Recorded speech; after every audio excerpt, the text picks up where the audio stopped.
እዚህ ነገር ላይ 3 ነገሮችን አጽንኦት እንድትሰጡልኝ ማለትም ቦታ እንድትሰጡልኝ ፈልጋለሁ። የመጀመሪያው የፊደላትን ነጥቦች በብዛት እናም በቦታ መለየት ያስፈልጋል። አረብኛ አብዛኞቹ ፊደላቶች በጣም ተመሳሳይነት አላቸው። የሚለያዩት በነጥብ ስፍራና በነጥብ ብዛት ነው። ስለሆነ እነኚህን ቦታ ስጡልኝ። ምሳሌ ላሳያችሁ። ባ ታ ታ እንደምታዩት ነው። 1 ነጥብ ከታች ባል ነው። 2 ነጥብ ከላይ ታል ነው። 3 ነጥብ ከላይ ፋል ነው። ስለሆነ እነዚህ ልዩነቶች በደንብ ትይዙልኝ ፈልጋለሁ። ሁለተኛም ደግሞ በቅርጽ ተቀራራቢ የሆኑ ፊደላትን መለየት ነው። አንዳንድ ፊደሎች ትንሽ የቅርጽ ልዩነት ነው ያላቸው። እነሱንም መለየት ያስፈልጋል። እንደምታዩት ራ እና ዳል። ራ ዘርጋ ስትል ነው። ዳል ጠበብ ማለትም ወደ ውስጥ ሰብሰብ ስትል ዳል ትሆናለች ማለት ነው። እነኚህን ነገሮች በደንብ እንድትለዩልኝ ፈልጋለሁ። ሶስተኛና የመጨረሻ ደግሞ በድምፅ ተቀራራቢ የሆኑ ፊደላትን መለየት ማለትም በአማርኛው ላይ አንድ አይነት አጠራር የምንጠራቸውን በደንብ መለየት አለባቸው። ለምሳሌ እዚህ ጋር እንዳስቀመጥኩላችሁ ሳ፣ ሲን፣ ሷድ አማርኛ ላይ ተመሳሳይ አጠቃቀም ነው የምንጠቀማቸው፣ ግን አረብኛ ላይ ይለያያሉ። እነኚህንም መለየት አስፈላጊነት ይኖረዋል ማለት ነው። ኸይር ኢንሻአላህ ቀጥታ ወደ ትምህርታችን እናመራለን።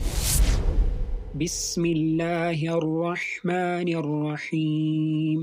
الدرس الأول ትምህርት 1 حروف الهجاء المفردة የአረብኛ ፊደላት በተናጠል አሊፍ አሊፍ ባ ባ ታ ታ ሳ ሳ ጂም ጂም ሐ ሐ ኻ ኻ ዳል ዳል ዛል ዛል را را زا زا سين سين شين شين صاد صاد باد باد با با وا وا عين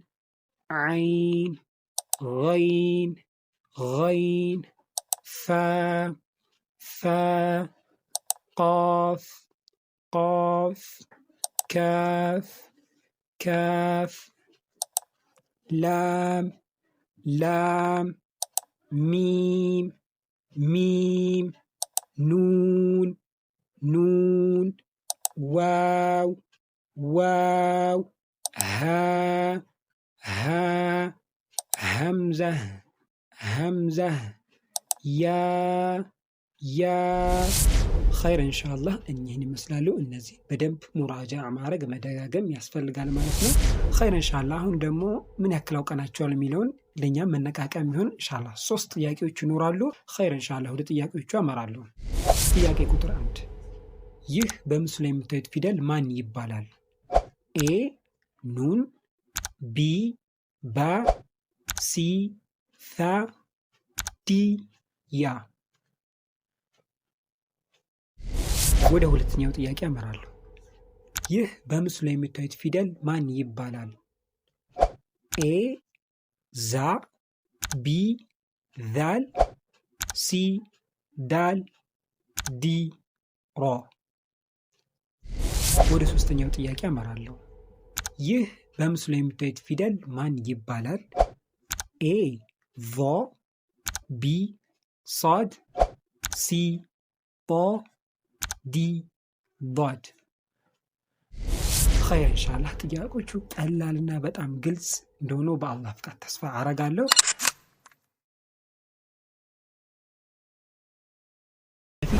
በቀን 3 ጥያቄዎችን ሰጥቻችሁ ነበር። ዛሬ ምላሾቹን ከነማብራሪያዎቹ ላቀርብላችሁ ነው። ወደ ጥያቄ ቁጥር 1 አመራለሁ። የመጀመሪያው ጥያቄ ይህ ፊደል ማን ይባላል ነበር የሚለው። ከዚህ ፊደል ጋር የሚመሳሰሉትን 5 ፊደላቶች ያው አቅርቤላችኋለሁ። በነጥብ የሚለያዩ ማለት በቅርጽ ተመሳሳይነት ያላቸው። ከእነሱም ስናይ ይህ ፊደል የሚመሳሰለው ከባጋ ነው። ምክንያቱም ከታች 1 ነጥብ ካለው ከሱ ጋር ተመሳሳይነት አለው። ምርጫው ጋር ደግሞ ቢ ባ ነው።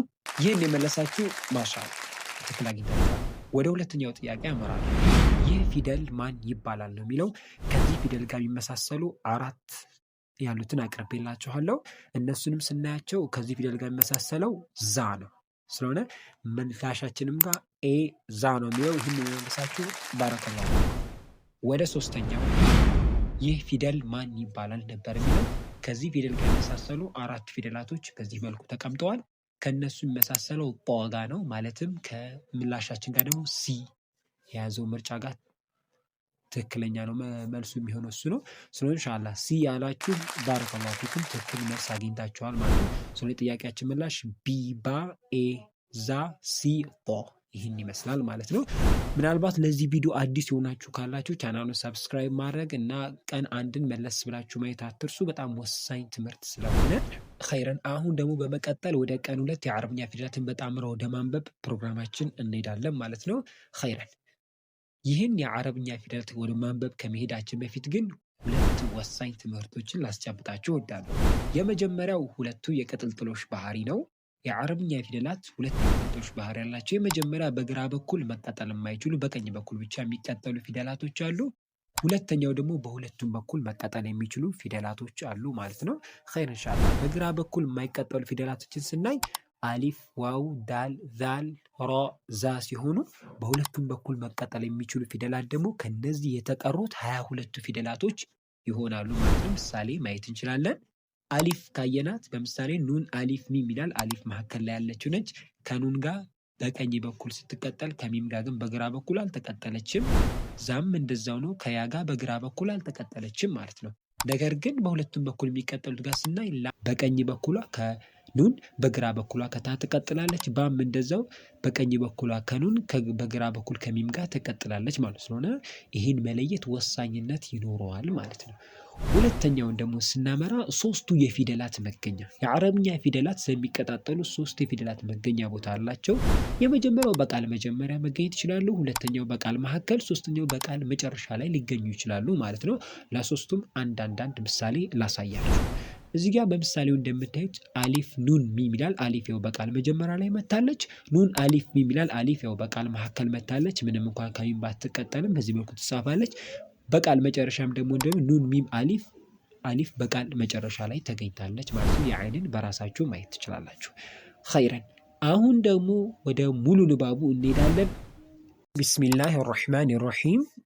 አደርሱ ታኒ ትምህርት 2 ሕሩፉል ሂጃኢል ሙረከበ የአረብኛ ፊደላት በጥምረት።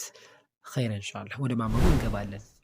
አሊፍ አሊፍ፣ ላም አሊፍ لام ألف، باء ألف، باء ألف، باء لام باء، باء لام باء، ألف باء، ألف باء، باء تا ثا نون يا، باء ألف، باء ألف، نون ألف، نون ألف، تاء ألف، تاء ألف، يا ألف، يا ألف، ثاء ألف، ثاء ألف، باء سين، باء سين، يا سين، يا سين، نون سين، نون سين، تاء سين، تاء سين، ثاء سين، ثاء سين، ثاء جيم، ثاء جيم، تاء حا، تاء حا، نون خا، نون خا، يا حا، يا حا، باء جيم، باء جيم، يا ميم، يا ميم، با ميم، با ميم، نون ميم، نون ميم، تا ميم، تا ميم، ثا ميم، ثا ميم። ኸይረን አልሐምዱሊላህ ረቢል ዓለሚን። አሁን ደግሞ የተማርነውን ምን ያክል ተረድተናል የሚለውን በጥያቄ የምናይበት የጥያቄ ጊዜያችን ነው። ወደ ጥያቄ ቁጥር 1 አመራለሁ። ጥያቄ ቁጥር 1 ከሚከተሉት ፊደላቶች የትኛው በግራ በኩል መቀጠል ይችላል? ኤ ዳል፣ ቢ ዛል፣ ሲ ሮ፣ ዲ ያ። ወደ ሁለተኛው ጥያቄ አመራለሁ። በምስሉ ላይ የምትመለከቱት ቃል ማን ይባላል? ኤ ያ ሐ፣ ቢ ታ ሐ፣ ሲ ታ ኸ፣ ዲ ያ ኸ። ወደ ሶስተኛው ጥያቄ አመራለሁ። በምስሉ ላይ የምትመለከቱት ቃል ማን ይባላል? ኤ ኑን ታ አሊፍ፣ ቢ ባ ሲን ላም፣ ሲ ባ ታ ላም፣ ዲ ኑን ሲን አሊፍ።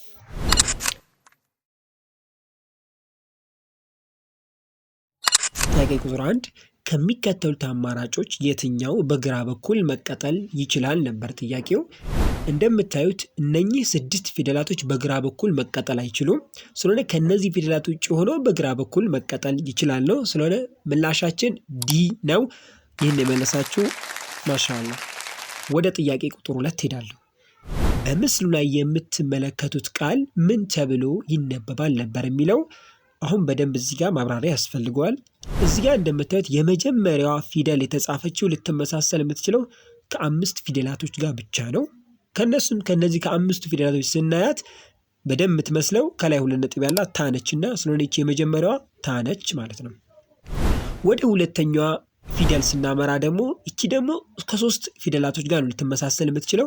ከነሱም ጋር ደግሞ ትክክለኛ ራሱ የሆነችው ከኻ ጋር ነው ከላይ 1 ነጥብ ያላት።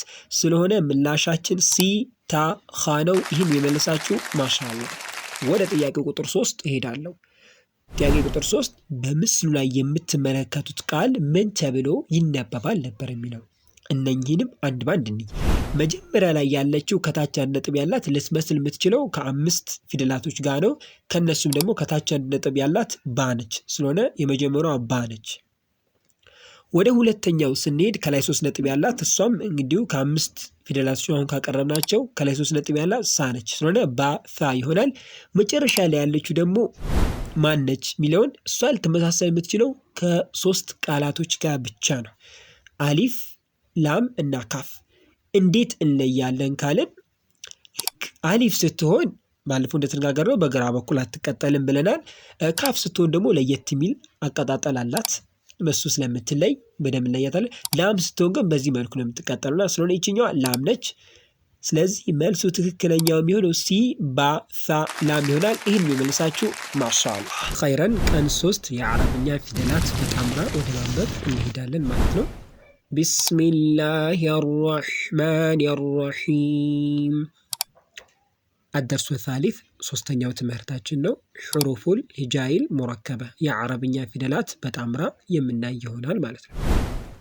ባያ፣ ያ፣ ኑን ያ፣ ታያ፣ ሳያ፣ ኑን ባላም፣ ታኑን ላም፣ ባያ ላም፣ ያታላም፣ ሳላም፣ ኑን ባኑን፣ ባኑን ኑን፣ ታያኑን፣ ያታኑን፣ ሳሳኑን፣ ጂም ሓ ኻ ሓሳ ኻባ ጂምታ ታሓታ ያጂምባ ባኻታ ታ ሃ ባታ ያሃ ታሃ ኑንታ ሃ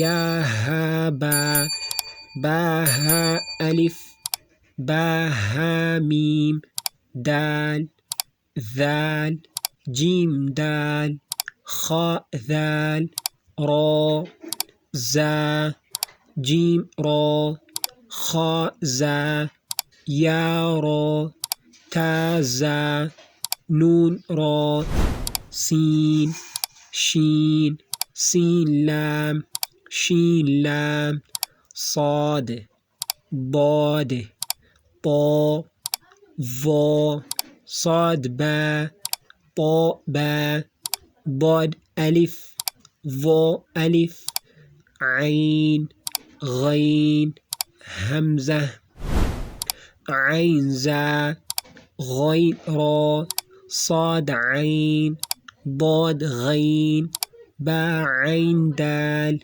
تا غين ذال همزة همزة همزة فا قاف واو قاف واو فا واو فا قاف لام قاف فا لام يا فا ميم حاميم لام ميم تا ميم غين طا تا لام ميم تا صاد لام با طا با لام ضاد لام ميم ظا لام يا عين كاف لام تا ميم تا ኸይረን አልሐምዱሊላሂ ረቢል ዓለሚን። በዚህ መልኩ ጨርሰናቸዋል። እናንተም በደንብ ሙራጃ ማድረግ ይኖርባቸዋል። አሁን ደግሞ ምን ያክል ተረድተናል የሚለውን በጥያቄ የምናይበት ጊዜ ነው። ወደ ጥያቄ ቁጥር 1 አመራለሁ። ይህ በምስሉ ላይ የምትመለከቱት ቃል ምን ተብሎ ይነበባል? ኤ ያታ፣ ቢ ታሃ፣ ሲ ታታ፣ ዲ ያሃ። ወደ ሁለተኛው ጥያቄ አመራለሁ። ይህ በምስሉ ላይ የምትመለከቱት ፊደል ምን ተብሎ ይነበባል? ኤ ሷድ ኑን፣ ቢ ዷድ ኑን፣ ሲ ሷድ ባ፣ ዲ ዷድ ባ። መልካም። ወደ ሶስተኛው ጥያቄ አመራለሁ። ይህ በምስሉ ላይ የምትመለከቱት ቃል ምን ተብሎ ይነበባል? ኤ አሊፍ አይን ያ፣ ቢ ላም ሚም ያ፣ ሲ ላም አይን ታ፣ ዲ አሊፍ ሚም ታ። ኸይረን። አሁን ደግሞ አንድ ጥያቄ ጨምርላችኋለሁ እንደ ቦነስ። ይህ የምትመለከቱት ቃል ምን ተብሎ ይነበባል? ኤ ዋው፣ ቢ አሊፍ፣ ሲ ሀምዛ፣ ዲ መልስ የለም።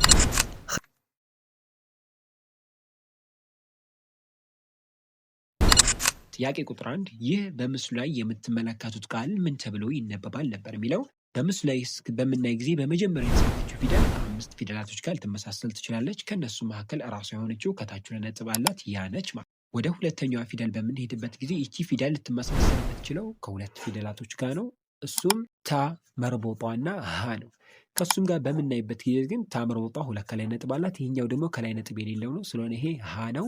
ምላሻችን ዲ ያ ሀ ነው። ይህን መልሳችሁ ምላሽ። ይህ በምስሉ ላይ የምትመለከቱት ቃል ምን ተብሎ ይነበባል ነበር የሚለው። ወደ ማብራሪያው ሲሄድ በመጀመሪያ ላይ የምታዩት ፊደል 4 ፊደላቶችን ሊመስል ይችላል። ከነሱ መካከል ራሱ የሆነው ደግሞ በደንብ በቅርጽም ስናየው ሷድ ነው። ስለዚህ ይህ ምላሽ ሷድ ነው ማለት። ወደ ሁለተኛው ፊደል በምንሄድበት ጊዜ ይህ ፊደል ሊመስል የሚችላቸው 5 ፊደላቶች አሉ። ከነሱ መካከል ደግሞ ከታች 1 ነጥብ ያለው ነውና ከታች 1 ነጥብ ያለው ባ ነው። ስለሆነ ሷድ ባ ይሆናል። ምላሻችን ሲ ሷድ ባ ነው። ይህን መልሳችሁ ማሻአላህ። ይህ በምስሉ ላይ የምትመለከቱት ቃል ምን ተብሎ ይነበባል ነበር የሚለው። በምናይበት ጊዜ የመጀመሪያው ፊደል 2 ፊደሎችን ሊመስል ይችላል። ከነሱም ደግሞ ስናይ ራሱ የሆነው ላም ነው። ምክንያቱም አሊፏ በግራ በኩል ስለማትቀጠል ለብቻዋ ትጻፋለች እና ይህ ፊደል ላም ነው ማለት ነው። ወደ ሁለተኛ መካከል ያለችው ፊደል በምናይበት ጊዜ 2 ፊደሎችን መምሰል ትችላለች። እሷም አይንና ሚምን ነው። በምናይበት ጊዜ ይህችኛዋ ሚም ነች። ምክንያቱም ከላይ እኩል ሳይሆን ሾል ያለ ነገር ነው ያላትና ማለት ነው። ስለሆነ ይህችኛዋ መሀል ያለችው ሚም ነች። ወደ ሶስተኛዋ ፊደል ስንመጣ 5 ፊደሎችን መምሰል ትችላለች። ከነሱ መካከል ደግሞ ራሷ የሆነችው ከላይ 2 ነጥብ ያላትን ታ ነውና ስለሆነ የዚህ ምላሽ ላም ሚም ታ ነው። ምላሻችን ምርጫ ላይ የለም፣ ላም ሚም ታ ብቻ እንላለን ማለት ነው። ይህ ፊደል ማን ይባላል ነበር የሚለው ምርጫው ላይ እንደምታዩት አለ። አብዛኞቻችሁ የተሸወዳችሁት ምንድን ነው? በባለፈው በምናነበት ጊዜ ሀምዛ ብለን ነበር ያለፍነው። ከላይ የተጻፈችዋን ነው የምናነበው እንጂ ከታች ያለው አይነበብ ነበርና ይህ ፊደል ዋው ሳይሆን ከምርጫዎቹ ሲ ሀምዛ ነው ማለት ነው። ኸይረን ኢንሻአላህ። ጥያቄዎቹ ምላሽ ይህን ይመስላሉ። ኸይረን። ቀን 4 የአረብኛ ፊደላት አናባቢዎች ነው ኢንሻአላህ። በዛሬው ትምህርታችን ላይ የአረብኛ ፊደላቶች አናባቢዎችን የምናይ ይሆናል። ቀጥታ ወደ ንባቡ ከመሄዳችን በፊት ግን ትንሽ የተወሰነ ነገር ማወቅ ያለብን ነገር ይኖራል። ማንበብ ብቻ ሳይሆን ከእውቀትም ጋር ነው ማንበብ ያለብንና ወሳኝ ቅድመ እውቀቶችን 1-2 ላስጨብጣችሁ ይባላል። 3ቱ የአረብኛ ፊደላት አናባቢዎች ማወቅ ይኖርብናል። የመጀመሪያው ፈትሐ ነች፣ በሰረዝ ምልክት ነው፣ ከላይ ነው የምትጻፈው። ሁለተኛው ዶማ ነች። ሶስተኛ ደግሞ ከስራ ነች። ፈትሐ አይነቱና ግን ከታች ዝቅ ብላ የምትጻፈው ከፊደላት ታች ላይ የምትጻፈው ነች ማለት ነው። ኢንሻአላህ እነዚህም ሶስቱንም ግን አንድ ባንድ ብናያቸው የተሻለ ነው፣ አነባባቸውም ለየት ስለሚል ማለት ነው። ወደ መጀመሪያዋ ሄዳለሁ። ፈትሐ። ይህች ፈትሐ ሁለት አይነት አነባበብ ነው የሚኖራት። እሷም መጀመሪያ በአራት ፊደላቶች ሷድ፣ ዷድ፣ ጦ እና ቮ በእነኚህ ፊደላቶች በሚመጡ ጊዜ ወደ ሰባተኛ አማርኛ ፊደል ትቀየራለች ማለትም ወደ እንግሊዝኛ ስናመጣው ተነባቢ የሆኑ ፊደላቶች ላይ ኦ እንደመጨመር ማለት ነው። ልክ የአማርኛው ስንመጣ ደግሞ ሶ፣ ቦ፣ ጶ፣ ቮ ወደዛ ይቀየራሉ ማለት ነው። ምሳሌ ማየት እንችላለን። ሷድ ፈትሐ ከላይ ሲኖራት ወደ ሶ ትቀየራለች ማለት ነው። ሁለተኛው ደግሞ የመጀመሪያ ፊደል የምትሆንበት ነው። ይሄ የመጀመሪያ ፊደል የምትሆንበት ደግሞ ከነዚህ ፊደላቶች የተቀሩት ላይ የመጀመሪያ ፊደል ትሆናለች ማለት ነው። ምሳሌ መውሰድ እንችላለን። ሲን ብንወስድ ልክ ሲን ምንድነው? ኢ መጨመር ማለት ነው። በእንግሊዝኛው ስንመጣ እነዚህ የመጀመሪያ ፊደል ሲሆኑ ኢ መጨመር ማለት ነው። ሰ ይሆናል። ለ፣ በ፣ ነ፣ ጠ፣ ጨ ወደዛ መቀየር ማለት ነው። ሌላው ደግሞ ወሳኙ እዚህ ጋር ማወቅ ያለብን ነገር ምንድነው? ወደ አራተኛ ፊደልም የሚመስሉ አሉ። ማለትም ልክ ኤ የምንጨምርባቸው ለምሳሌ ሃን፣ ሻን፣ አይን እና ሀምዛን ብናይ እነኛ አራት ፊደላቶች ላይ በአማርኛ ራሱ የመጀመሪያውና የአራተኛቸው ተመሳሳይ ስለሆነ እነኚህ ላይ ግን ኢ ሳይሆን ኤ ነው የሚጨመረው። ለምሳሌ ሻን ብናይ ኤች ኤ ነው የሚሆነው ማለት ነው ፈትሐ ሲገባበት። ወደ ሁለተኛው አናባቢ እናመራለን። ቦመ። ይህ ቦመ የምንለው ደግሞ በእንግሊዝኛው ዩ መጨመር ሲሆን በአማርኛው ደግሞ ሁለተኛ ፊደል ይሆናል ማለት ነው። ለምሳሌ ለ ከተባለ ሉ ይሆናል፣ በ ከተባለ ቡ፣ ጠ ከተባለ ጡ እንደዚህ ይሆናል ማለት ነው። ይህንንም በምሳሌ ማየት እንችላለን። ሀምዛ ቦማ ምን ይሆናል? ኡ ይሆናል ማለት ነው። ኸይረን። ሶስተኛው ደግሞ ከስራ ይባላል። ይህ ደግሞ የአማርኛ ሶስተኛ ፊደል ማድረግ ነው ስራው። ማለትም በ ከነበረ ቢ፣ ጠ ከነበረ ጢ፣ ጨ ከነበረ ጪ ወደዚህ ወደ ሶስተኛ ፊደል ይቀየራል። ወደ እንግሊዝኛው ስንመጣ ደግሞ አይ መጨመር ይሆናል ማለት ነው። ኸይረን። አልሐምዱሊላሂ ረቢል ዓለሚን። አላህ በፈቀደልን መልኩ የአረብኛ ፊደላት አናባቢዎችን በደንብ ለማየት ሞክረናል። ወሳኝ ቅድመ ትምህርቶች ናቸው፣ በደንብ ያዟቸው። ስለዚህ አሁን ደግሞ የተማርናቸውን ምን ያክል አውቀናቸዋል የሚለውን በጥያቄ የምናይበት ጊዜ ይደርሰናል ኢንሻአላህ። 3 ጥያቄዎችን አዘጋጅቼላችኋለሁ። ወደ ጥያቄዎቹ እንሄዳለን። ጥያቄ ቁጥር 1 ይህ የአረብኛ ፊደል አናባቢ ስያሜው ምን ይባላል?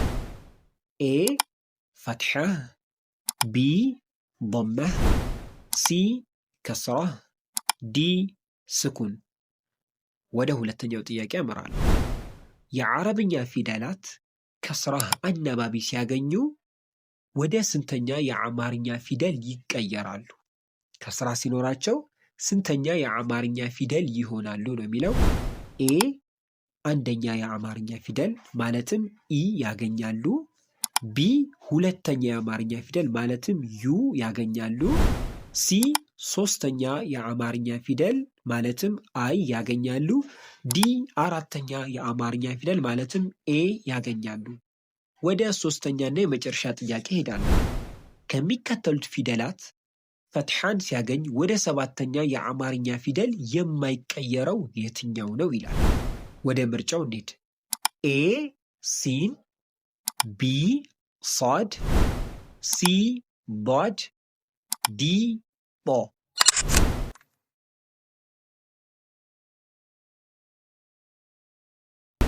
ይህ የአረብኛ ፊደል አናባቢ ማን ይባላል ነበር የሚለው። እንደምናውቀው የአረብኛ ፊደል 3 አናባቢዎች አሏቸው፣ ፈትሐ፣ ዶመህ፣ ከስራ።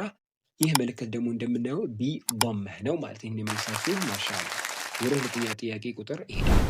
የአረብኛ ፊደላት ከስራ አናባቢ ሲያገኙ ወደ ስንተኛ የአማርኛ ፊደል ይቀየራሉ ነበር የሚለው። ባለፈው እንደተማረው ፈትሐ ሲሆኑ ወደ መጀመሪያ ማለትም ኢ አናባቢን ያገኛሉ። ወደ እንግሊዝኛ ስንመጣ ዶመህ ሲሆኑ ደግሞ ወደ ሁለተኛ የአማርኛ ፊደል ይቀየራሉ። ማለትም ዩ አናባቢን ያገኛሉ። ከስራ ሲሆኑ ደግሞ የአማርኛ ሶስተኛ ፊደል ይሆናሉ። ማለትም አይ አናባቢን ያገኛሉ ብለን ነበረ። ስለሆነ የዚህ ጥያቄ ምላሽ ሲ ሶስተኛ የአማርኛ ፊደል ይሆናሉ። ወደ ጥያቄ ቁጥር 3 ይላል። ከሚከተሉት ፊደላት ፈትሐን ሲያገኝ ወደ አማርኛ ሰባተኛ ፊደል የሚቀየረው የትኛው ነው ብዬ ነበረ። በባለፈው ትምህርታችን ስንማር ፈትሐ ላይ ስናብራራ መጀመሪያ ላይ ያየነው 4 ፊደላት እንዳሉ እነሱም ፈትሐ ሲሆኑ ወደ አማርኛ ሰባተኛ ፊደል እንደሚቀየር ነው። ምክንያቱም እነዚህ ፊደላቶች የመወፈር ባህሪያቸው በጣም ከፍተኛ ስለሆነ ነው ማለት ነው።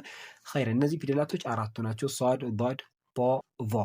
እና ከነዚህ ፊደላት ያልሆነው የትኛው ነው ማለት ነው? ኤ ሲን ነው። እነኚህ እንዳለ ወደ ሰባተኛ ይቀየራል። ወደ ሰባተኛ የማይቀየረው ኤ ሲን ነው። ይሄን የመለሳችሁ ማሻአላህ ኸይረን። የዛሬው ጥያቄዎቻችን ይህን ይመስሉ ነበር።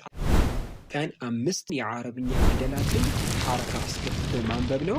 ወደ ዛሬው ትምህርታችን ቀጥታ ከመሄዳችን በፊት ግን ቀን 4ን ያላያችሁ ካላችሁ ገብታችሁ ማየት ግድ ይላችኋል። ምክንያቱም በደንብ የተብራራበት ነው። ፈትሐ እንዴት እንደሚሆን፣ ዶማ እንዴት እንደሚሆን፣ ከስራ እንዴት እንደሚሆን በአማርኛ በእንግሊዝኛ በደንብ አብራርተን ስላየ ነው። ቀን 4 መለስ ብላችሁ ማየት ይህን ያቀልላችኋል ማለት ኢንሻአላህ። ወደ ቀን 5 ንባባችን እንሄዳለን።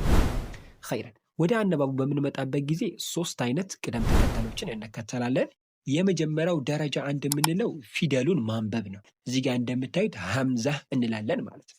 ሁለተኛው ላይ ደግሞ አናባቢውን እናነባለን። ማለትም በእንግሊዝኛ ቫውል የሚባለውን ማለት ነው። መጀመሪያ ኮንሶናንቱን ነበር ያነበብን። አሁን ደግሞ ቫውል የሚባለውን አናባቢ የሚባለውን እናነባለን። ይህ ደግሞ ማን ነው?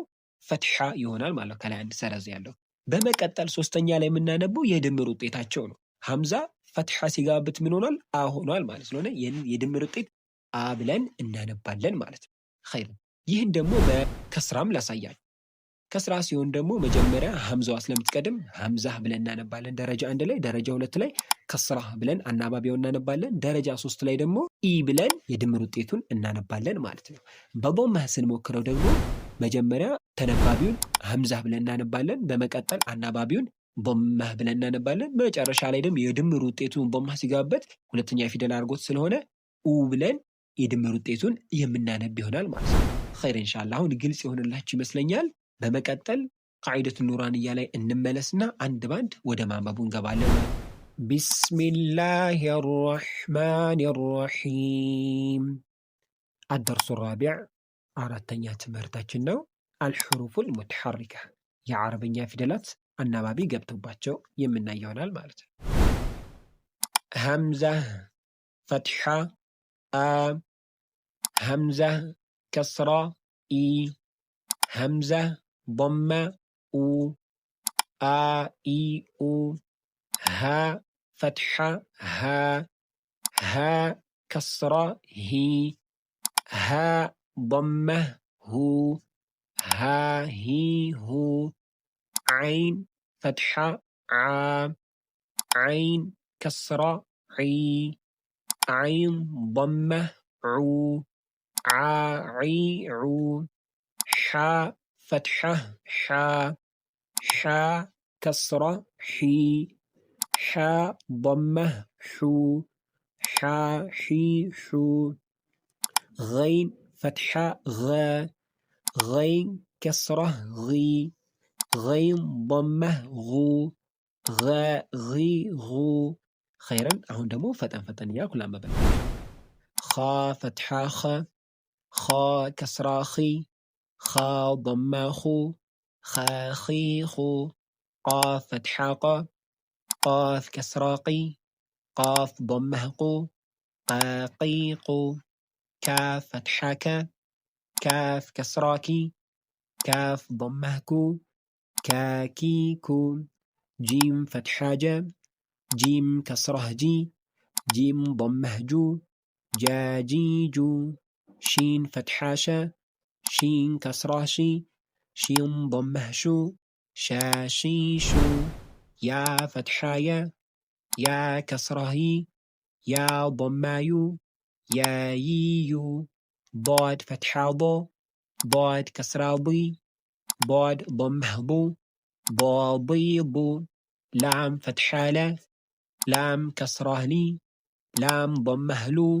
ላሊሉ፣ ኑን ፈትሐ ነ፣ ኑን ከስራ ኒ፣ ኑን ዶማ ኑ፣ ናኒኑ፣ ራ ፈትሐ ራ፣ ራ ከስራ ሪ፣ ራ ዶማ ሩ፣ ራሪሩ፣ ጣ ፈትሐ ጣ፣ ጣ ከስራ ጢ፣ ጣ ዶማ ጡ፣ ጣጢጡ፣ ዳል ፈትሐ ደ፣ ዳል ከስራ ዲ፣ ዳል ዶማ ዱ፣ ዳዲዱ፣ ታ ፈትሐ ተ፣ ታ ከስራ ቲ፣ ታ ዶማ ቱ፣ ታቲቱ፣ صاد ፈትሐ ሷ፣ صاد ከስራ ሲ፣ صاد ዶማ ሱ፣ صاصيص، ሲን ፈትሐ ሰ፣ ሲን ከስራ ሲ፣ ሲን ضمه ሱ፣ ሳሲሱ። ኸይረን እዚህ ጋር እናቆማለን። ኸይር ኢንሻአላህ። አሁን ደግሞ ምን ያክል ገብታችኋል የሚለውን በጥያቄ የምንፈትሽበት ጊዜ ነው። ወደ ጥያቄያችን ነው። ጥያቄ ቁጥር 1 የአረብኛ ፊደላት ضمه አናባቢ ሲያገኙ ስንተኛ የአማርኛ ፊደል ይሆናል? ኤ አንደኛ ማለትም ኢ ይጨመርበታል። ቢ ሁለተኛ ማለትም ዩ ይጨመርበታል። ሲ ሶስተኛ ማለትም አይ ይጨመርበታል። ዲ ሰባተኛ ማለትም ኦ ይጨመርበታል። ወደ ሁለተኛው ጥያቄ ማለት ይህ ፊደል ምን ተብሎ ይነበባል? ኤ ጂም ፈትሐ ጀ፣ ቢ ኻ ፈትሐ ኸ፣ ሲ ጂም ከስራ ጂ፣ ዲ ኻ ከስራ ኺ። ይህም ግልጽ ይመስለኛል። ወደ ሶስተኛና መጨረሻ ጥያቄ ሄዳል። ይህ ፊደል ምን ተብሎ ይነበባል? ኤ ባ ضمه ቦ፣ ቢ ቮ ضمه ቮ፣ ሲ ባ ضمه ጡ፣ ዲ ቮ ضمه ቡ። የዚህም ጥያቄ ግልጽ ይመስለኛል።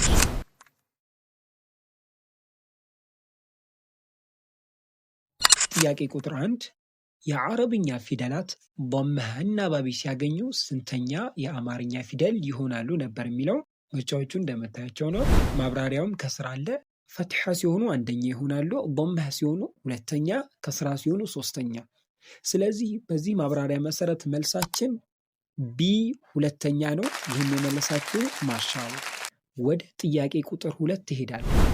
ጥያቄ ቁጥር 2 ይህ ፊደል ምን ተብሎ ይነበባል ነበር የሚለው። ፊደሉን በምስሉ ላይ እንደምታዩት ነው።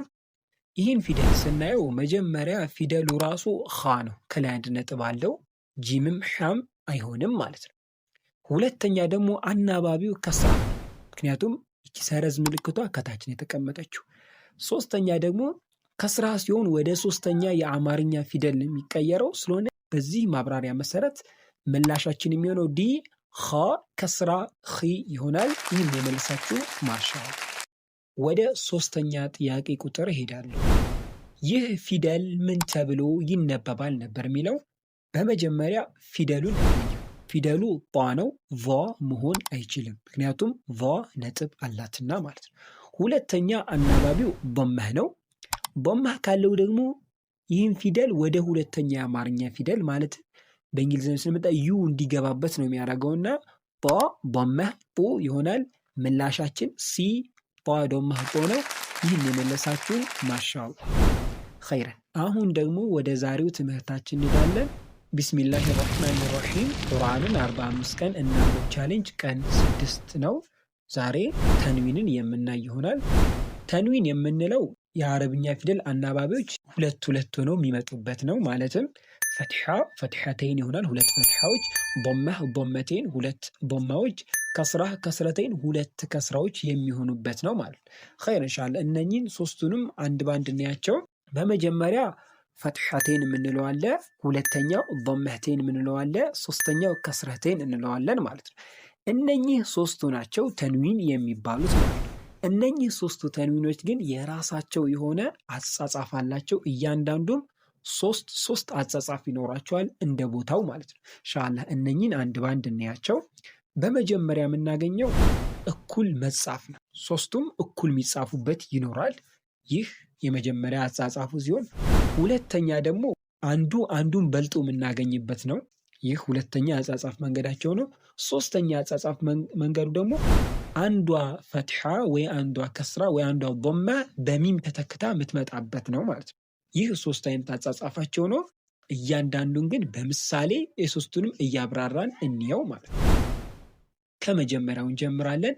ፈትሐተይን። ይህ ፈትሐተይን ሁለት ፈትሐዎች አንድ ላይ የሚመጡበት ነው። መጀመሪያ አጻጻፉ ይሄ እኩል መጻፋቸው ነው። ሁለቱ ፈትሐዎች እኩል ይጻፋሉ። ነገር በምሳሌውና ምሳሌ ላይ ላሳያችሁ። ሱረቱል ኢኽላስ የመጨረሻው ምዕራፍ ላይ ወለም የኩን ለሁ ኩፍወን አሐድ ሚላለ። ኩፍወን የሚለው ጋር እንደምታዩት እነኚህ ሁለቱ ሰረዞች እነኚህ ሁለት ፈትሐዎች እኩል ተደርገው ነው የተጻፉት ማለት ነው። ወደ ሁለተኛው እንለፍ። መበላለጥ። ይህ ማለት አንዱ አንዱን ይበልጠዋል ማለት ነው። በምሳሌ ላሳያችሁ። ሱረቱ ነስር ጋር ፊ ዲኒላሂ አፍዋጀን ይላል።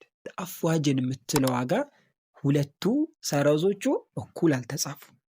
ይህ ደግሞ ሁለተኛ አጻጻፉ ነው። ይህም ፈትሐተይን ነው ማለት ነው። ወደ ሶስተኛውና ትንሽ ግራው የሚያጋባን እሱን ደግሞ እንየው በደንብ። ሶስተኛው ደግሞ ምንድነው? አንዷ ፈትሐ በሚም ተተክታ መምጣቷ ነው።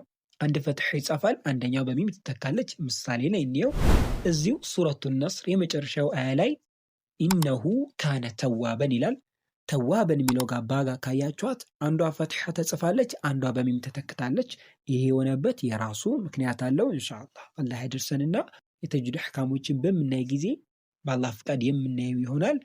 ለአሁኑ ግን እንድታውቁት ነው። ይቺ ፈትሐተይን ነች ቢለውም በደንብ ያዟት፣ ምክንያቱም ንባብ ላይ ለውጥ ስለሚመጣ ማለት ነው። ምክንያቱም ፈትሐ ብቻ ካረግነው በ ነው የሚሆነው፣ ፈትሐተይን በምናደርገው በን ይሆናል ማለት ነው። ስለሆነ ይችኛው የሚያዟት ፈትሐተይን ነች ማለት ነው።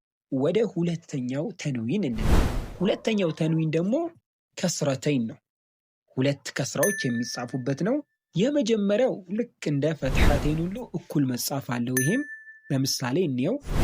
ሱረቱል ፈለቅ ላይ ወሚን ሸሪ ሐሲድን ኢዛ ሐሰድ ይላል። ሐሲድን የምትለው ጋር ካያችኋት ከስረተይኗ እኩል ተደርጋን የተጻፈችው። ይህም አንዱ የከስረተይን አጻጻፍ ነው ማለት ነው። ሁለተኛው ደግሞ ተበላልጠው መጻፋቸው ነው። ይህንንም በምሳሌ ላሳያችሁ።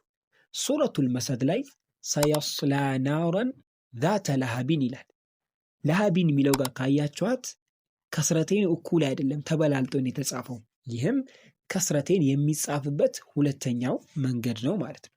ሶስተኛና ትንሽ ግራ የሚያጋባውን እንየው። እዚሁ ሱረቱል መሰድ ላይ ማለት ነው። አንዷ ከስራ በሚም ተተክታ መምጣቷ ነው። ለምሳሌ እዚሁ ላይ ስናየው ፊ ጂዲሃ ሐብሉም ሚን መሰድ ይላል። ሚን መሰዲን ነው። ካያችኋት አንዷ ከስራ በሚም ተተክታ መታለች። መሰዲን ነው የሚሆነው፣ ስናቆነ መሰድ ያለው ስለሆነ ይቺንም ማወቅ ያስፈልገናል። በደንብ ያዟት። ይህችም ከስረተይን ነች ማለት ነው። ኸይረን። አሁን ደግሞ ወደ ሶስተኛው ተንዊን እንለፍ፣ ዶመተይን። ይህም ዶመተይን ሶስት አይነት አጻጻፎች ይኖራል። የመጀመሪያውን በምናይ ጊዜ አንዷ ዶመ በግማሽ ክብ ማለትም ሀፍ ሰርክል በምንለው በሱ ተተክታ መምጣቷ ነው። በጨረቃም መያዝ ትችላላችሁ። በዛ ተተክታ መምጣቷ ነው። በምሳሌ ላሳያችሁ። ሱረቱል ኢኽላስ ላይ ባዕደ ቢስሚላሂ ረሕማን ረሒም ቁል ሁወ አላሁ አሐዱን ይላል። ካያችኋት ይቺ ዶማ አንዷ ተጽፋ አንዷ ግን በግማሽ ክብ ወይም ደግሞ በሀፍ ሰርክል የተተካችው። ይቺ ግን ዶመተይን ነች፣ አሐዱን ነው የሚሆነውና ይቺን የሚያዟት ዶመተይን ነች ማለት። ወደ ሁለተኛው ስንሄድ ደግሞ ሁለቱም ዶማዎች መጻፋቸው ነው። ሁለቱም ዶማዎች ደግሞ የሚጻፉበት አለ። ምሳሌ ላሳያችሁ። ሱረቱል ካፊሩን ላይ ወላ አና ዓቢዱን ማ ዓበድቱም ይላል። ዓቢዱን የሚለው ጋር ካያችሁት ሁለቱም ዶማዎች ተጽፏል። ይህም ዶመተይን የሚጻፍበት ሁለተኛው መንገድ ነው። ልክ እንደ ሌሎቹ ደግሞ አንዷ በሚተካበትን ሶስተኛ ዶመተይን የሚጻፍበትን መንገድ ላሳያችሁ። ሱረቱል ኢኽላስ ላይ እንመለስና መጨረሻ ላይ ምናል ወለም የኩን ለሁ ኩፍወን አሐዱን ይላል። ካያችሁት አንዷ ዶማ ተጽፋ አንዷ ግን ምንም አልተጻፈችም ማለት ነው። ይህም ምንድነው ማለት ነው? አንዷ ዶማ በሚም ተተክታ ነው። ስለሆነ ይህኛው ደግሞ ሶስተኛው የዶመተይን አጻጻፍ መንገድ ይሆናል ማለት ነው። በደንብ እነዚህን ነገር ያዟቸው። ቁርአን በምንቀራበት ጊዜ በጣም ያስፈልጉናል። እንደ ቁልፍ በሏቸው። ቁርአን ስንቀራ የሚያቀሉልን መንገዶች ናቸው። አሁን ደግሞ ምን ያክል የተማረውን ተረተነዋል የሚለውን በጥያቄ የምናይ ይሆናል። ወደ ጥያቄዎቻችን እንሄዳለን። ጥያቄ ቁጥር 1 ይህ ምልክት ምን ይባላል? ኤ ፈትሐተይን፣ ቢ ዶመ፣ ሲ ዶመተይን፣ ዲ ስኩን። ወደ ሁለተኛው ጥያቄ ሄዳለሁ። ተንዊኖች ሲጻፉ ስንት አይነት አጻጻፍ መንገድ አላቸው? ኤ 1፣ ቢ 2፣ ሲ 3፣ ዲ 4። ወደ ሶስተኛውና የመጨረሻው ጥያቄ ልሂድ። ከሚከተሉት አማራጮች ተንዊን የማይጻፍበት መንገድ የቱ ነው? ኤ እኩል መጻፍ፣ ቢ መበላለጥ፣ ሲ አንዱ ሐረካ በሚመተካት፣ ዲ መልስ የለም። ጥያቄዎቹ ግልጽ ይመስሉኛል። ሁሉንም በደንብ እዩዋቸውና ምላሾቹን ስጡባቸው ኢንሻአላህ።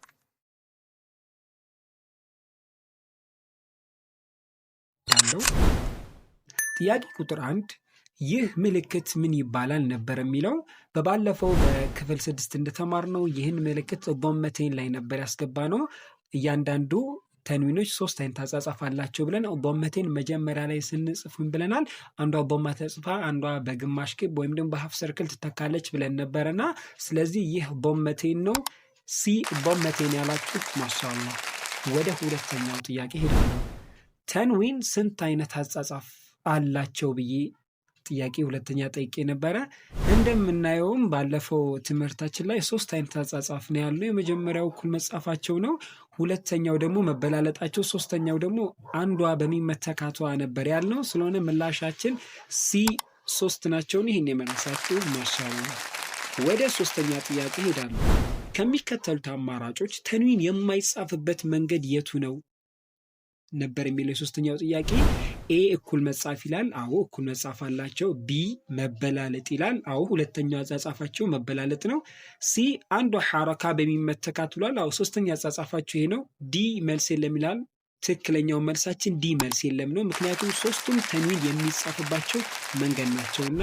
አሁን ደግሞ ባለፈው የተማርነውን ተንዊን ዛሬ ተግባር ላይ ማድረግን የምናይ ቀን 7 ተንዊኖችን በተግባር የምናይበት ክፍላችን ነው። በባለፈው ትምህርት ካስታውሳችሁ ሐረካዎችን ስናይ ፈትሐ ስንል የአማርኛ የመጀመሪያ ፊደል ብለን ነበር። ዶመህ ስንል የአማርኛ ሁለተኛ ፊደል፣ ከስራ ስንል የአማርኛ ሶስተኛ ፊደል። ያው ወደ እንግሊዝኛው ስንመጣ ደግሞ ፈትሐ ኢ፣ ከስራ አይ፣ ዶመህ ዩ እንጨምራለን ብለን ነበር። ዛሬ ደግሞ እነዚህ ላይ ነው ተጨማሪ ን ምትል ድምፅ ማለትም በእንግሊዝኛ ደግሞ ኤንን የምንጨምረው ማለት ነው። አንድ ባንድ እንያቸው። ፈትሐ ሲሆን ን የሚል ድምፅ እንጨምርበታለን። ለምሳሌ አንድ ምሳሌ እዚህ ጋር አስቀምጬላችኋለሁ። ሐምዛን ነው። ባለፈውም እሷን ነበር ምሳሌ ያደረኩላችሁ። ሐምዛ ፈትሐ አ ነበር ያልነው ባለፈው። አሁን ግን እዚህ ጋር ሐምዛ ፈትሐተይን አን ነው የምንለው። ን የሚል ድምፅ ይጨመርበታል ማለት ነው። ሐምዛ ከስረተይን ኢን እንላለን። ን የሚል ድምፅ ይጨመርበታል። ሐምዛ ዶመተይን ኡን እንላለን። በዚህ መልኩ ነው የሚቀመጡት ማለት ነው። ን የሚል ድምፅ ነው የሚጨመርባቸው። ሲቀጥል ደግሞ በምናነበት ጊዜ ፈትሐ ተይን፣ ከስራ ተይን፣ ዶመህ ተይን እንላለን ማለት ነው። ሁለት ሁለት መሆኑን እናመለክታለን ማለት ነው። አሁን ደግሞ ወደ ተግባራዊ ምሳሌ ልውሰዳችሁ። ሙሉን ከማንበባችን በፊት 3ቱን ፊደላቶች አስቀምጬላችኋለሁ። መጀመሪያ ሐምዛ ፈትሐተይን ስትሆን የምናነበትን መንገድ እንይ። በባለፈው እንዳየነው መጀመሪያ የምናነበው የትኛውም አናባቢ ላይ ይሆናል። ፊደሉን ማንበብ ይቀደማል። በመቀጠል አናባቢውን ማንበብ ይከተላል። በመጨረሻ ደግሞ የሶስቱን ድምር ውጤት እናነባለን ማለት ነው። ለምሳሌ ናይኒ ሐምዛ እንላለን። በመጀመሪያ ፊደሉን እናነባለን። በመቀጠል ደግሞ ፈትሐተይን ብለን አናባቢዎቹ እናነባለን። መጨረሻ ላይ ደግሞ የድምር ውጤቱን አን እንላለን ማለት ነው። በሁለተኛ ደግሞ ከስረተይን ሲሆን ሐምዛ እንላለን፣ ከስረተይን፣ በመጨረሻ ደግሞ ኢን እንላለን ማለት ነው። አሁን ወደ ዶማው ፈጠን አድርጌ ላምጣላችሁ። ሐምዛ ዶመተይን ኡን። በዚህ መልኩ ነው የሚነበበው። ብዙ ለየት የሚል አዲስ ነገር የለው። በጣም ቀላል ነው። ብቻ እናንተ ትኩረት ሰታችሁ ጊዜ ሰታችሁ ሙራጃ አድርጉት፣ ተለማመዱት። ቁርአን ማንበብ እጅጉኑ ሲበልጥ ቀላል ነው። ምክንያቱም አላህ ወለቀድ የሰርና አልቁርአነ ሊዚክሪ ነው የሚለው። ቁርአንን ለመገሰጽ አገራ ነው የሚለው። ማንበቡ ደግሞ በጣም ቀላል ነው ማለት ነው። ምክንያቱም መገሰጹ የሚቀለው መጀመሪያ አንድ ሰው ሲያነበው ነውና ማለት ነው። ኸይር ኢንሻአላህ። አሁን ደግሞ ወደ ተግባራዊ ንባባችን ቃዒደቱ ኑራንያ እየሄድን እናነባለን ማለት ነው። ቢስሚላሂ ራህማኒ ራሂም። አደርሱ ሳዲስ 6ኛው ትምህርት ነው በቃዒደቱ ኑራንያ። አልሑሩፉል ሙነወነ ሐርፎችን እናያለን ተንዊን ኖሮባቸው ማለት ነው። ሚም፣ ፈትሐተይን፣ መን፣ ሚም፣ ከስረተይን፣ ሚን፣ ሚም፣ ዶመተይን፣ ሙን፣ መን፣ ሚን፣ ሙን፣ ባ፣ ፈትሐተይን፣ በን፣ ባ፣ ከስረተይን፣ ቢን፣ ባ፣ ዶመተይን፣ ቡን፣ በን፣ ቢን፣ ቡን፣ ዋው፣ ፈትሐተይን፣ ወን፣ ዋው፣ ከስረተይን፣ ዊን፣ ዋው፣ ዶመተይን፣ ውን፣ ወን፣ ዊን፣ ውን፣ ፋ፣ فتحتين فن فا كسرتين فين فا ضمتين فن فن فين فن ثا فتحتين ثن ثا كسرتين فين ثا ضمتين ثن ثن ثين ثن በአላህ ፍቃድ ቀለልና ግልጽ እንደሆነላችሁ ተስፋ አደርጋለሁ። አሁን ደግሞ ፈጠን እያለን እናነባለን ማለት ነው። ዛል ፈትሐተይን ዘን ዛል ከስረተይን ዚን ዛል ضመህተይን ዙን ዘን ዚን ዙን ዞ ፈትሐተይን ዞን ዞ ከስረተይን ዚን ዞ ضመህተይን ዙን ዞን ዚን ዙን ዛ ፈትሐተይን ዘን ዛ ከስረተይን ዚን ዛ ضمهتين زن زن زين زن سين فتحتين سن سين كسرتين سين سين ضمهتين سن سن سين سن صاد فتحتين صن صاد كسرتين صن صاد ضمتين صن صن صن صن ኸይረን በጣም ግልጽ ይመስለኛል። እነዚህን ካየናቸው በቂ ነው። እናንተ ቃዒደቱ ኑራኒ የተቀሩትን አየታርጓቸው። ዋናው ግን መረዳት የሚኖርባችሁ ነገር እዚህ ጋር ምንድን ነው? ተንዊን በሚሆንበት ጊዜ ፈትሐተይን ከስረተይን ضመተይን እንላለን። ሁለተኛና ዋና ተግባር ላይ የሚፈለገው ደግሞ ን የሚለውን ድምፅ መጨመራችን ነው ማለት ነው ከሐረካዎች ላይ። ኸይረን ግልጽ ነው። አሁን ደግሞ ወደ ቀጣዩ ፕሮግራማችን እናልፋለን። ሁሌም እንደተለመደው 3 ጥያቄዎችን አዘጋጅላችኋለሁ። ምን ያክል ተረድታችሁታል የሚለውን ራሳችሁ የምትመረምሩበት የምትፈትሹበት ነው። አሁን በመቀጠል ወደ ጥያቄዎቹ እሄዳለሁ። ጥያቄ ቁጥር 1 ይህ የምትመለከቱት የተንዊን ምልክት ማን ይባላል? ኤ ፈትሐተይን ቢ ضመህተይን ሲ ከስረተይን ዲ ፈትሐ። ጥያቄ ቁጥር 2 ይህ የምትመለከቱት ፊደል ምን ተብሎ ይነበባል? ኤ ባእ ضመህ ቡ ቢ ባእ ضመህተይን ቡን ሲ ኑን ضመህ ኑ ዲ ኑን ضመህተይን ኑን። ጥያቄ ቁጥር 3 ይህ ፊደል ምን ተብሎ ይነበባል? ኤ ሷድ ከስረተይን ሲን ቢ ሷድ ከስረህ ሲ ሲ ضاد كسرتين ضن دي ضاد كسرة سي።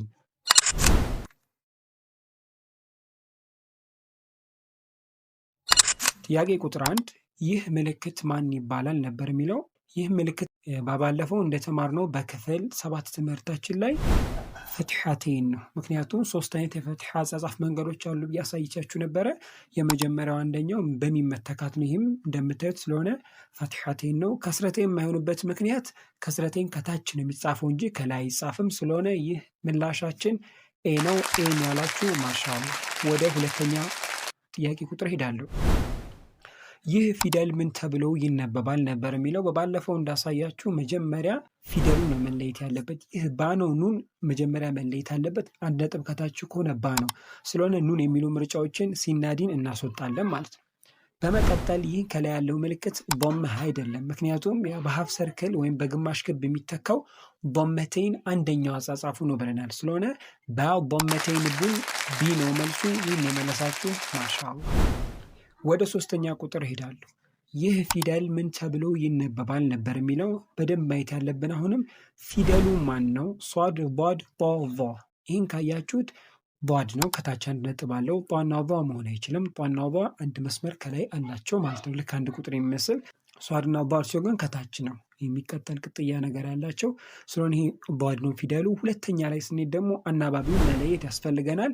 እንደምታዩት ከስር ነው የተጻፈው። ወደ ከስራ ነው የሚሄደው። ሲቀጥል ደግሞ አንዷ በሚም ተተክታለች። ይህ የሚሆነው ከስረተይን ነው። ስለሆነ ሷድ የሚል ምርጫ እናስወጣለን። ከስራ ብቻ የሆነ ምርጫ እናስወጣለን።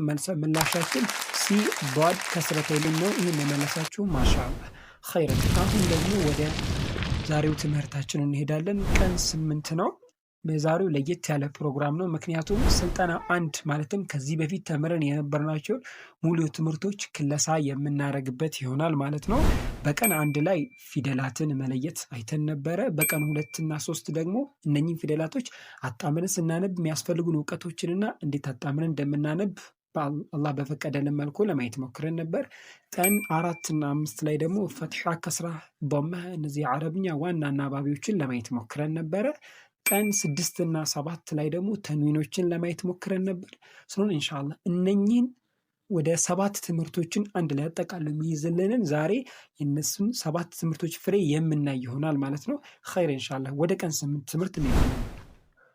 ቀን 8 በፈትሐተይን ከስረተይን ዶመተይን ማለትም በተንዊን እናም ፈትሐ ከስራ ዶማህ ማለትም በሐረካ ስልጠና የምናይ ይሆናል ማለት ነው።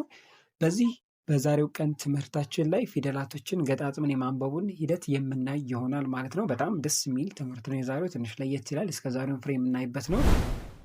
ቢስሚላሂ ራሕማኒ ራሒም። አደርሱ ሳቢዕ፣ ሰባተኛው ትምህርታችን ነው።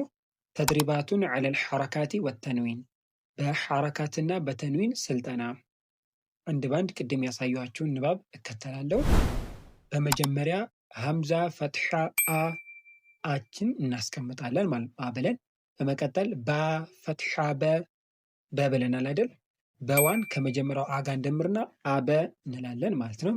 ዳል ፈትሐተይን ደን የምትላለችን አበ ላይ ደንን እንጨምርና አበደን። ይህ የመጀመሪያው ይሆናል። ሁለተኛው ጋር ስንመጣ ደግሞ ሀምዛ ፈትሐ አ ምትል እናስቀምጣለን። ሻ ፈትሐ ሻ አሻ ብለን ሁለቱን አና ሻዎችን እንደምራቸዋለን።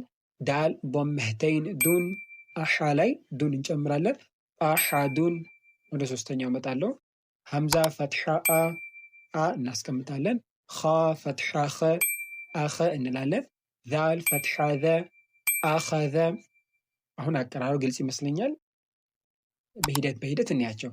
ሀምዛ ፈትሐ አ፣ ዛል ከስራ ዚ አዚ፣ ኑን ፈትሐ ነ አዚነ። ሐምዛ ፈትሐ አ፣ ሚም ፈትሐ መ አመ፣ ራ ፈትሐ ረ አመረ።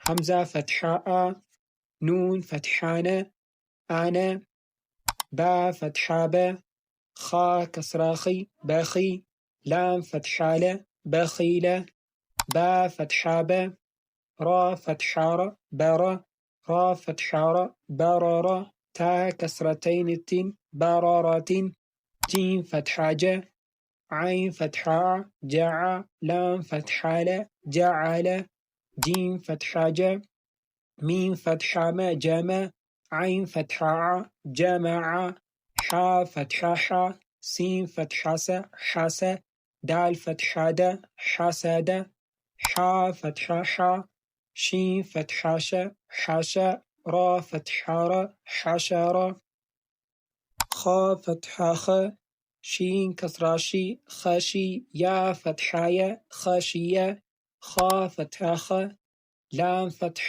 ለ ኸለ፣ ቃፍ ፈትሐ ቀ ኸለቀ፣ ኻ ዶማ ኹ፣ ላም ከስራሊ ኹሊ፣ ቃፍ ፈትሐ ቀ ኹሊቀ፣ ዛል ፈትሐ ዘ፣ ካፍ ፈትሐ ከ ዘከ፣ ራ ፈትሐ ረ ዘከረ፣ ራ ፈትሐ ረ፣ ፋ ፈትሐ ፈ ረፈ፣ ዓይን ፈትሐ ዓ ረፈዐ፣ ራ ፈትሐ ረ፣ ቃፍ ፈትሐ ቀ ረቀ፣ ባ ፈትሐ በ ረቀበ፣ ታ ከስረተይን ቲን ረቀበቲን፣ ሲን ዶመህ ሱ፣ ራ ዶመህ ሩ ሱሩ፣ ራ ዶመተይን ሩን ሱሩሩን፣ ሲን ፈትሐ ሰ፣ ፋ ፈትሐ ፈ ሰፈ፣ ራ ፈትሐ ረ ሰፈረ፣ ታ ከስረተይን ቲን ሰፈረቲን፣ ሷድ ዶመህ ሱ፣ ሻ ዶመህ ሑ ሱሑ፣ ፋ ፈትሐተይን ፈን ሱሑፈን፣ ዋው ፈትሐ ወ፣ ሲን ፈትሐ ሰ ወሰ፣ ጦ ፈትሐተይን ጦን ወሰጦን፣ ጦ ፈትሐ ጦ፣ ባ ፈትሐ በ ጦበ፣ ቃፍ ከስረተይን ቂን ጦበቂን፣ ጦ ፈትሐ ጦ፣ ባ ፈትሐ በ ጦበ፣ ቃፍ ፈትሐተይን ቀን ጦበቀን። ኸይረን አሁን አቀራሩ ግልጽ ይመስለኛል። ከዚህ በኋላ ደግሞ ቁርአን ላይ የሚጠቅመንን ማለትም ቁርአን ቀጥታ ስለምናነብ ወደ ቀጥታ ንባባችን እንሄዳለን ማለት ነው። ጦወን፣ ዓበሰ፣ ዓደለ፣ ዓለቂን፣ ዓመዲን፣ ዒነበን፣ ገበረቱን፣ ፈዓለ፣ ቀተረቱን፣ قتل قدر قرئ قسم كبد كتب كسب كفوا لبدا لمزة لهب مسد نخرة وجد وسق وقب ولد وهب همزة هدى አልሐምዱሊላህ ረቢል ዓለሚን። አቀራሩ ይህን ይመስላል። ብዙም የሚያስቸግር ነገር የለውም። እስከዛሬ የተማርናቸውን በደንብ ከልሷቸውና ቀስ ብላችሁ አንድ ባንድ ለማንበብ ቀጥሎ ደግሞ ቀጥታ ማንበቡንም በደንብ ልመዱበት። በዚህ አካሄድ በትንቢት ኢንሻአላህ በአላህ እገዛ ቁርአንን በቀላሉ ማንበብ እንችላለን ማለት ነው። ኸይረን አሁን ደግሞ ሁሌም እንደምናደርገው 3 ጥያቄዎችን ምን ያክል ገብቶናል የሚለውን አቀርብላችኋለሁ። ኸይረን ኢንሻአላህ ወደ ጥያቄዎቹ ሄዳለሁ። ጥያቄ ቁጥር 1 ይህ ቃል ምን ተብሎ ይነበባል? ኤ አበደን፣ ቢ ኢቢደን፣ ሲ አቢደን፣ ዲ ኢቢዲን። ሁለተኛው ጥያቄ ይህ ቃል ምን ተብሎ ይነበባል? ኤ ጀመዓ፣ ቢ ጁምዓ፣ ሲ ጀሚዓ፣ ዲ ጁሚዓ። ሶስተኛው እና የመጨረሻው ጥያቄ እንሄዳለን። ይህ ቃል ምን ተብሎ ይነበባል? ኤ ወቀበ፣ ቢ ወቂበ፣ ሲ ዊቀበ፣ ዲ ዊቂበ። ኸይረን የዛሬው የቀን 8 ጠቅላይ ትምህርታችን ጥያቄዎች 3ቱ እነኝህን ይመስላሉ። በቀጣይ የአላህ ፍቃድ ከሆነ ከዛሬ ከቀን 8 አንስቶ ወደ ኋላ ተመልሰን ከቀን 1 ያሉትን አንድ ላይ በጥያቄ የምናያቸው ይሆናል። አላህ የዛ ቀን ይበለን። በተናገርነው የምንጠቀም በተማርንበት እንግዲህ የምንጠቀም አላህ ያድርገን። ወሰላሙ አለይኩም ወረሕመቱላሂ ተዓላ ወበረካቱ።